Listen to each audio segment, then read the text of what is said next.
Okay, so now here at Activists for Truth, we're lucky to have a candidate here who's running for Dallas County Treasurer. He's a friend and patriot. This gentleman has a good legacy of serving. He has been a teacher, a coach for football, basketball, and baseball. He was an assistant principal and a principal.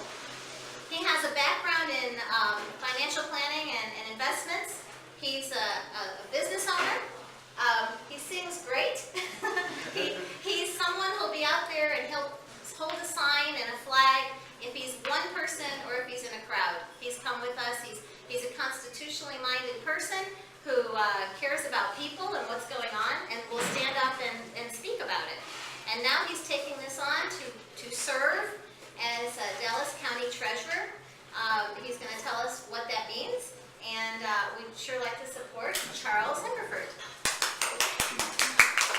There you go, buddy. Thank you. Thank you very much. I tell people that I'm a Tennessean by birth and a Texan by choice. I was born in Tennessee more than 50 years ago. Because on August the 30th, I'll be celebrating our 50th. My wife and I will be celebrating our 50th wedding anniversary from 4 to 5:30, and we invite you to come and be with us. We're going to have some guests there. So in order for you to attend, you must RSVP. And I can pull up the number, if you'll give me just a moment. If you want to write down the number, you must RSVP to this lady who works with my campaign and me quite a bit. Her name is Benita, B-E-N-I-T-A. And the reason that you'll have to RSVP is that it's at a church in Mesquite. It's called FCOP. Family Cathedral of Praise. It's on Bell, B-E-L-L. And It's Windbell Circle. Bell Circle? Windbell Circle. Windbell. Yeah, I'm sorry. Windbell, you're right. And the gymnasium only seats 250 people, so we cannot go beyond that. So we're going to have some distinguished guests with us, and we need to know who all will be there. Who else is going to be there? Her name is Benita, B-E-N-I-T-A, McCann, M-C-C-A-N-N, and her cell number, which you can send a message to, is 214-533-2517. Now we want you to come, but you need to, like I say, RSVP. We're going to have a meal. We're going to have brisket, potato salad, coleslaw, tea, lemonade. We're going to have a nice meal. And one of my friends that we've known since 1972, who is Robert Summers, he pastors Mountain Creek Church out in the Duncanville, Dallas area. And he's been our friend. He and his wife Joanne have been our friend. We've been friends for, what's that, more than 40 years. And we're going to repeat our vows. We have 3 daughters and 3 sons. We're quite proud of our children. I'm very proud of who they married. I'm proud of the 14 grandchildren that we've been blessed with. And now we have one great grandson, and I speak about him quite often because I'm very proud of him. He's 2 months old, a little over 2 months old. And we're very well pleased because I believe your family is not only your heritage, but it's the youth of our nation, is our national posterity. And so what we pass to them in the way of teaching or discipline or what have you is the best that we have to offer. They're our national treasure. Remember that. Our young people are our national treasure in America. So I was born in Tennessee, met my wife in college. She was kind of cautious of me at first because she saw me dating other girls on campus. And she thought that I was just wandering from one girl to another, and she was just a number in consideration. But she didn't know that some of those young ladies I would date and go to chapel with, I was infatuated. Finally, I had to come to the conclusion of that infatuation and be honest with myself and the young lady that I was at that time dating. And because I would go to chapel and think about Carolyn. You know, I was with someone else, but Carolyn was indelibly on my mind. And so, at first in college, I didn't want to date any girls. I wanted to keep my mind focused and centered upon finding myself, doing what God wanted me to do, and carving out that niche of what I was supposed to be here on earth for. I was serious about it. In the 7th grade, I adopted as one of my heroes, one of the greatest heroes that I've ever read about. Still a hero of mine today, and his name is Colonel David Crockett. Most people call him Davy. I never called him Davy because to me, he was a colonel in the Tennessee militia. And I read everything that I could get my hands on about him because I admired him. I admired his stand. I didn't like him just because he wore a coon hat. I didn't like him just because he was a Tennessean. I liked him because he had integrity and honor. And my grandfather and my great-grandfather were images in my lifetime. I would sit on my great-grandfather's lap, and I liked to see him smile. He was a very jolly person. And when he laughed, he had a big laugh, and this little skin beneath his chin would shake and jiggle. So at 5 years of age, I liked seeing that. But my great-grandfather taught us about Athens, Tennessee. If you want to know about Athens, Tennessee, and the fight that they had in Athens, Tennessee, look it up, when they rooted out crooked politicians. My grandfather was there, great-grandfather was there, he knew about it, made a film about it.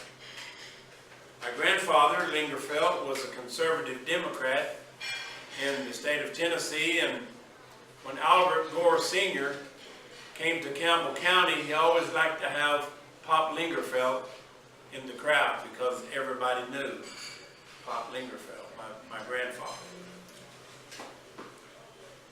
But one day I was rolling a big truck tire through my grandfather's yard, and I heard my grandfather say to my dad and 2 of his brothers, who were all veterans.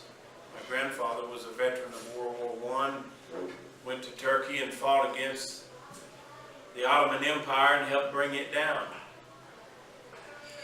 And I didn't know at the time, but that Ottoman Empire was abusing the Kurds. The dear people that are involved in my life today. See how God interwoves things in the fabric of our life, and He has a purpose for us being here. And at that particular time, Turkey was, and the Ottoman Empire was running over Armenian Christians and slaughtering them right and left. Some of them were Armenian Kurds. They weren't Christians. And they slaughtered more than 10 million people in that process. And to this day, they've never admitted to it.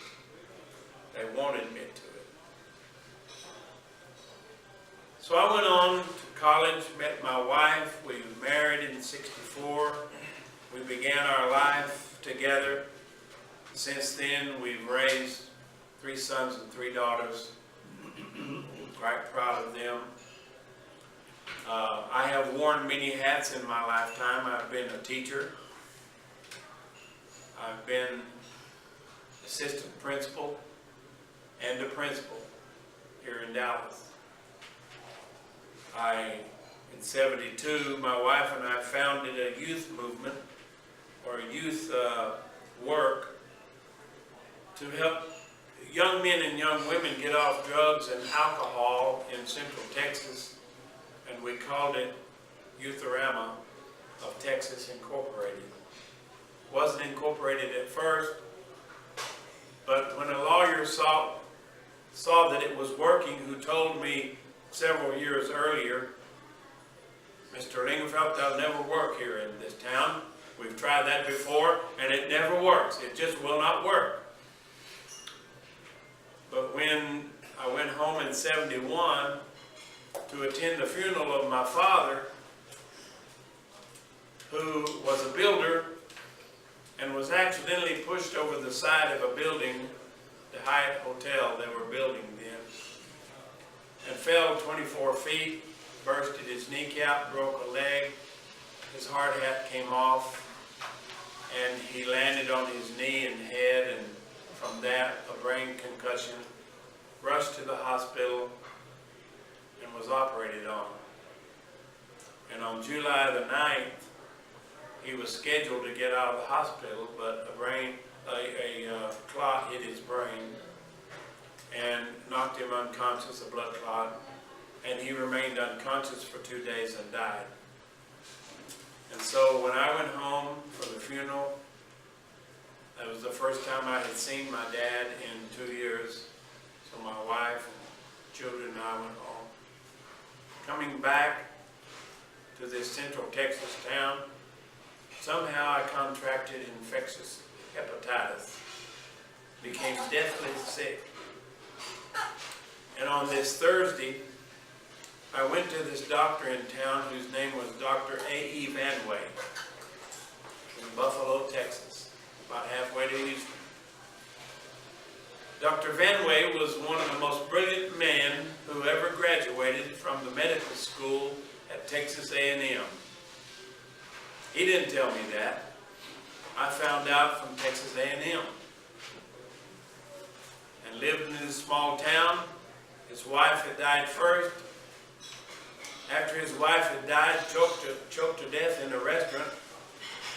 Wasn't very long after that he married a young lady in his office, and the community felt that he married her too soon. It was none of their business, I think. But they didn't care too much for him. He had somewhat of a little alcohol problem. But God brought me into his life in this way.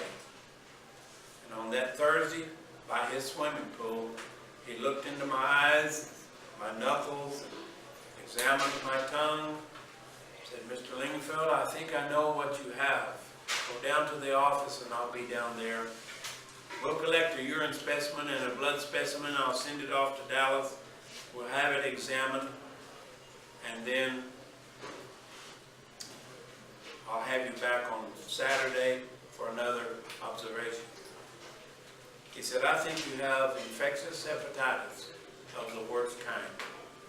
The white in my eyes were yellow. My nails were yellow. The urine specimen that I gave to him was black. He took a blood specimen, and it was all in my blood. And he said, "I believe you have come in contact with this disease at a restaurant that you stopped on the way back to Texas." And I didn't at that time remember which restaurant. So that was on a Thursday. I went back on a Saturday, and the temperature was 104.5. Couldn't keep down anything on my stomach, food, water, drink, nothing. It would make me regurgitate. But God allowed that for some reason. That was in 71. Saturday, I couldn't hardly sit in the chair. I was so out of it at 104.5 temperature. And on Sunday, I'm just telling you the truth. You want me to tell you the truth. If I'm going to be your county treasurer and deal with the county's funds and the county's money, you want to know why I'm running for county treasurer? I'm running to restore honesty and integrity to Dallas County government. That's the truth. And so on Sunday, I just got up and forced myself to get dressed and put a suit on. Nearly passed out in the process, and I said, I'm going to church today if it kills me. I went to church, and there were 8 little women in church. One little woman said, hold everything. We're going to pray over Mr. Lingerfelt, and we're going to ask God to touch him. I can tell by looking at him, he's not feeling well. Those ladies, 8 ladies, gathered around me, and they prayed for me. And God touched me. Just like that. God gave me a miracle. And I felt all this illness and sickness leave me. I went home after church. I ate the first meal that I had eaten in days. Kept it down. I drank a nice tall glass of iced tea with lemon juice in it. Kept it down. I felt energetic and youthful again. I was only about, well, I was born in 44 and that was 71, so that'll tell you that I was 27. But I told my wife after dinner, I sat in the recliner and I said, you know, I just don't want to sit in this recliner anymore. I want to go to the hospital and visit somebody. And I'm going to go by the nursing home and I'm going to visit some older people. So I did. I went back on a Monday morning to that doctor.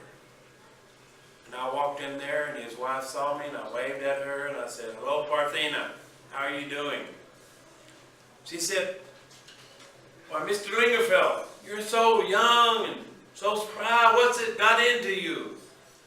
And I said, well, just give me a moment and let me tell you.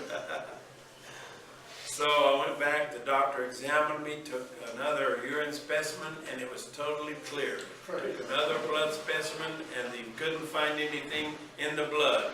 Checked my temperature was 98.6. Couldn't find anything. And I noticed he kept hesitating to come in there because Saturday morning he came in, he looked at me, he sat down by the desk, he put his hand on the desk and says, Mr. Lingerfelt, you're a sick man, aren't you? I said, yes, I'm feeling very bad. And this morning he sat down by the desk and he pulled his handkerchief out. He was about 60. And he wiped tears from his eyes.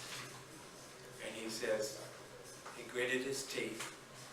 And he says, I have no answer. I don't know what's happened.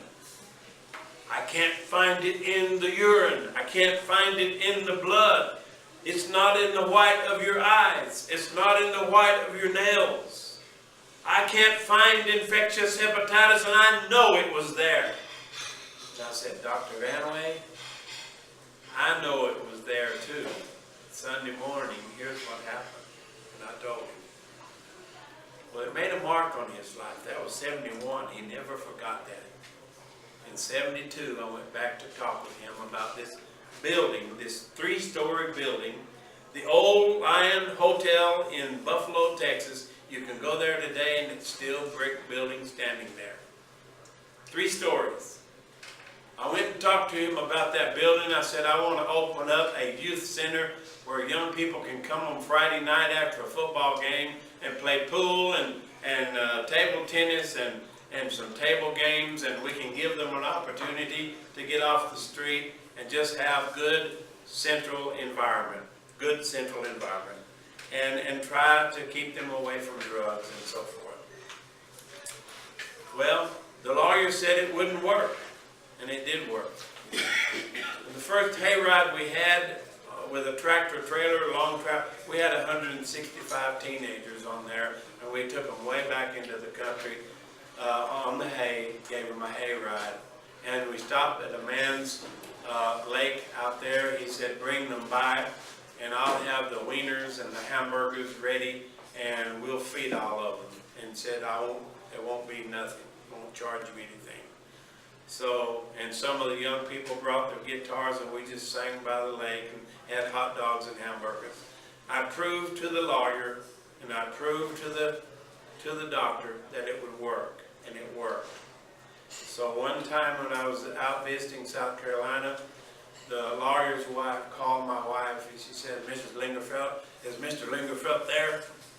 And she said, no, he's not here right now. Well, you tell him, where is he? John wants to talk to him, John DeShield. And both of them are passed away now. But I convinced them that this would work.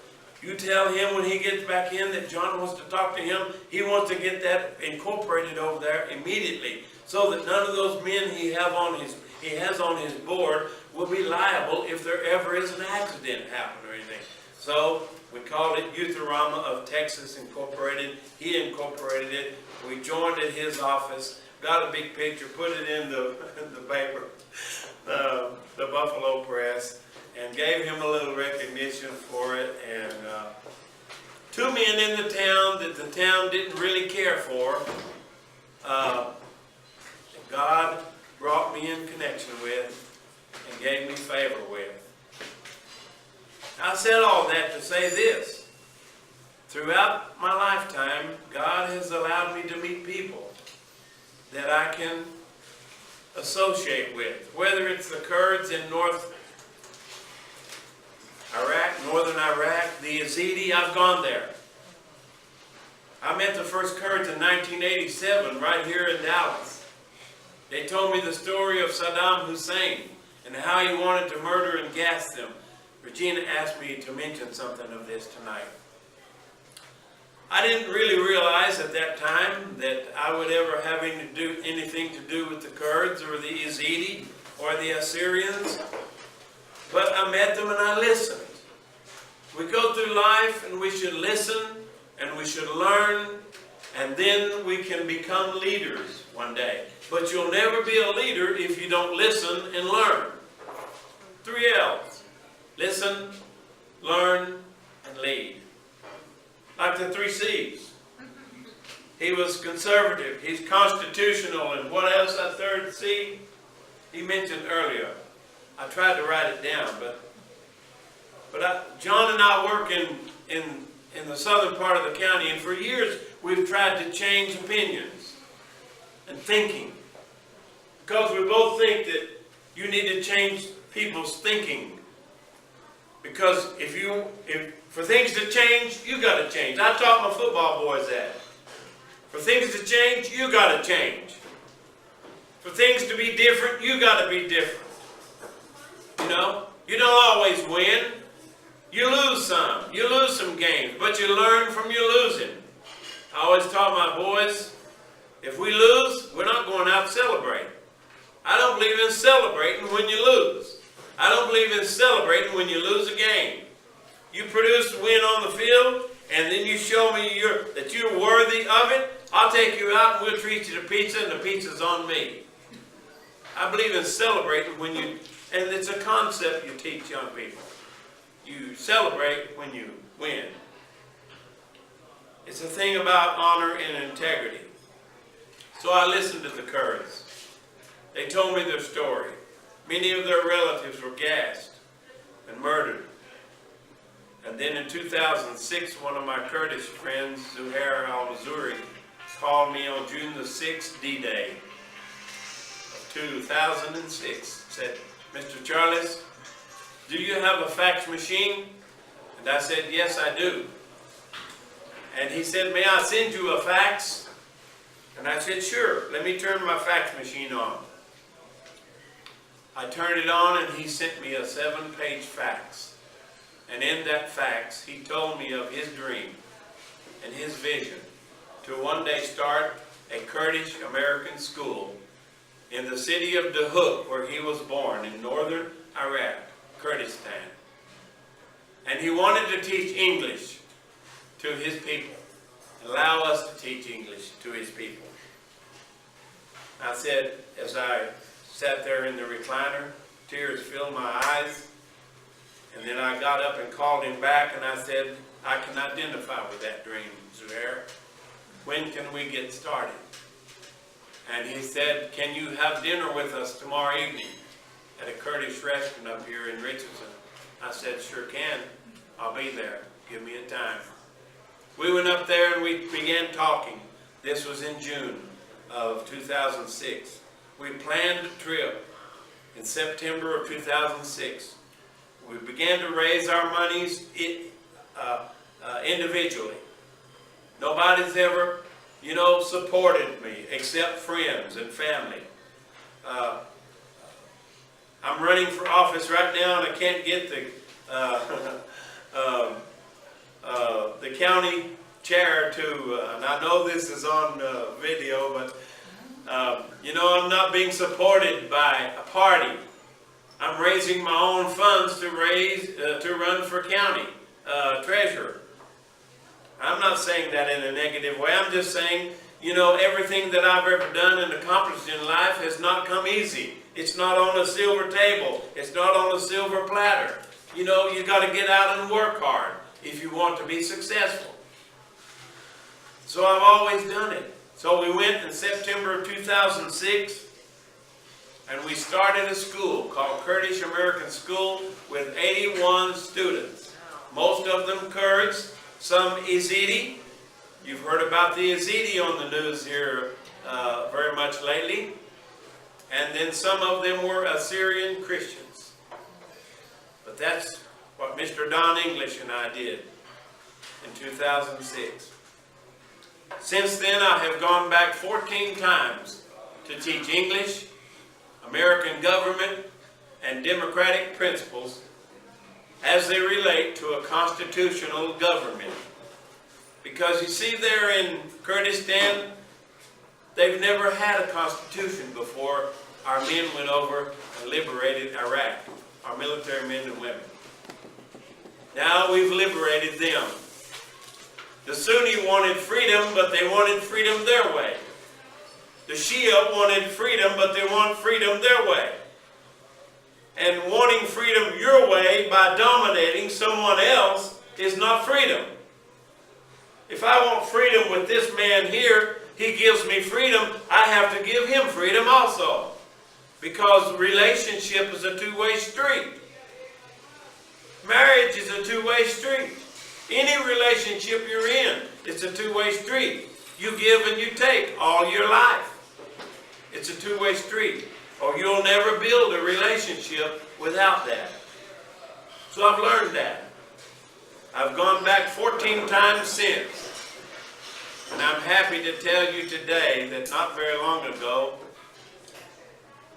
a very dear Kurdish man in Oslo, Norway, who is my friend, our Mr. Arif Bawijani, who was born in Iran, called me on the phone and said, Mr. Charles, I'm putting together an organization called World Kurdish Freedom Association, WKFA.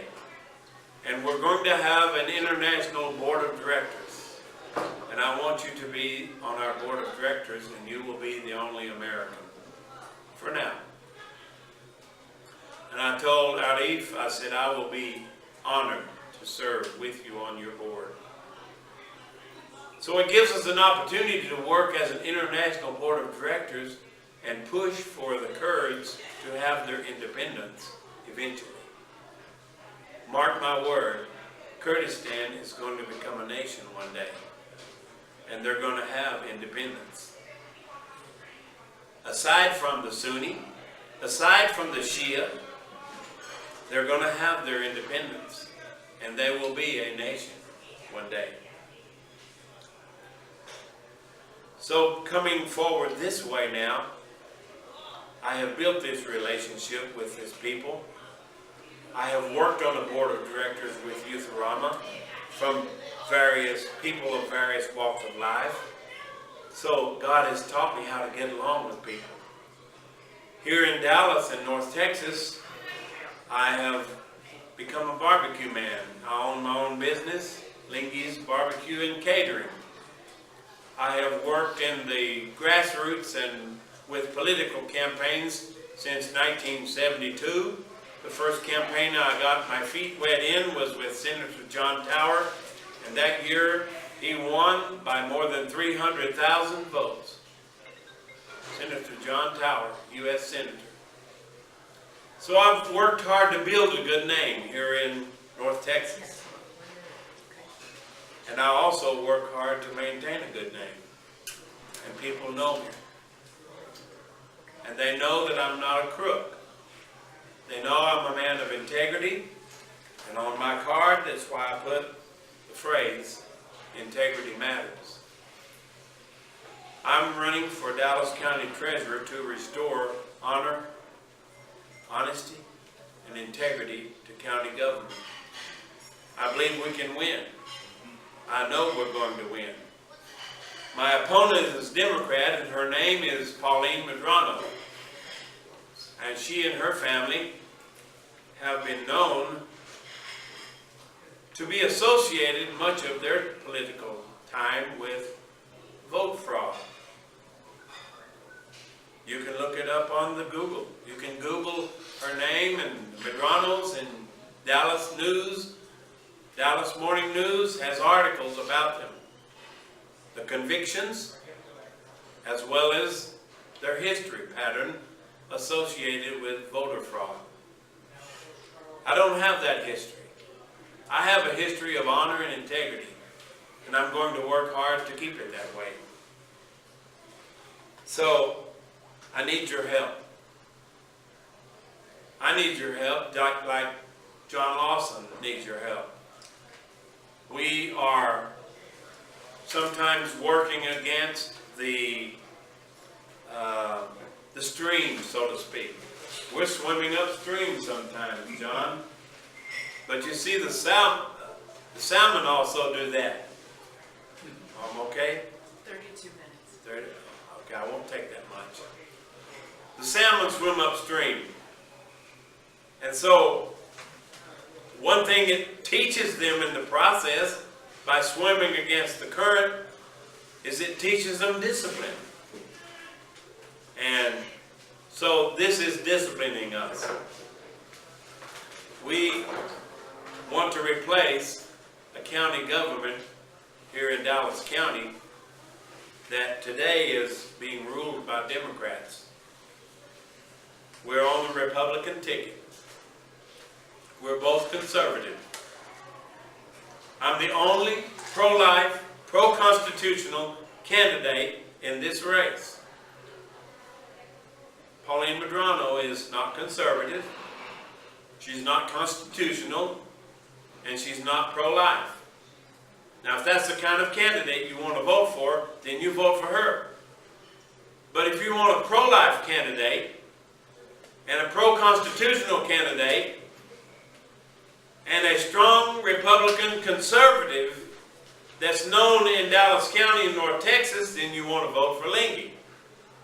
Charles.lingerfelt. You can find me on the web at charles.lingerfelt.com. You can Google my name, Charles Lingerfelt, and it'll pull up the support rallies that we've had through the years. I Love America rallies.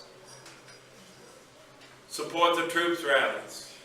In 2003, when the war started to liberate Iraq on Wednesday night and the bombs started dropping in Iraq, the very next Saturday, we stood at 3 p.m. at the Old Red Courthouse downtown, 3,000 strong. An Associated Press man told me that. He said, there are more than 3,000 people here today, and we stood in the rain in support of our troops. And guess what? There was more than 1,500 of those people that were Kurds. that came and joined us. I love the Kurdish people. I love the people of Kurdistan because they've been a beaten, downtrodden people, run over by the Turks, run over by Saddam, run over by many people. But somehow, some way, God has given me a love for those people. I tell you tonight, I tell them. Saturday we met downtown at the JFK Memorial, and more than 500 of them showed up. And we marched around the square. And they gave me an opportunity to speak to them, and it's on my Facebook page. I get excited once in a while now when I talk about family. I talk about faith. I talk about God. I talk about my friends. Don't bother my friends. Don't bother my family. Don't bother my faith. I get emotional. I get excited about it. There's some things that I stand for. And I believe in giving that little one in the womb the same opportunity that my mother gave me to be born. That's why I have conviction. My mother would get up every morning, she told me, but a few years before she died, and I'll close. She said, your father was in the Merchant Marines somewhere in the South Pacific, thousands of miles away. My brother Richard was in the Army, and they were storming the beaches of Normandy.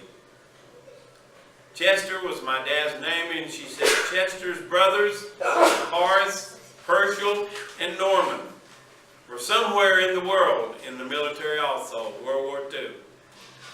And every morning I'd get up and sit on the front porch. You were in my womb. And I would pray for Chester and his brothers. And I prayed for my brother, Richard, Private Richard Robertson. And then I would pray for you. I would lay my hand on my stomach and I would pray for you. And she says, I guess that's why you love the red, white, and blue so much, is I used to sing songs about America as I carried you. And I used to pray for you every day. And when you were born, you came out crying and screaming, and you let us all know you were on the earth. And so, my mother's brother was the only one that didn't come home from World War II alive. On July the 4th, 1944, he was shot in the head by a German sniper and killed. He came home in a box. My dad came home alive. His brothers came home alive. Norman was a POW for more than a year and a half and was beaten every day. Beaten every day. So I'm proud to tell you I'm an American. I'm proud to be an American, or at least I know I'm free. I stand by the military men and women, and I will forever stand. I'm not ashamed to tell you that I'm an American. I go to Kurdistan, and I tell them the same thing. I'm not ashamed to tell you I'm a red-blooded American, and they clap because they love America. I love you, America, and I'll die loving America, but I'll also die loving the people of Kurdistan. I want your vote. I need your help. Charles Lingerfelt for Dallas County Treasurer. Thank you for your time.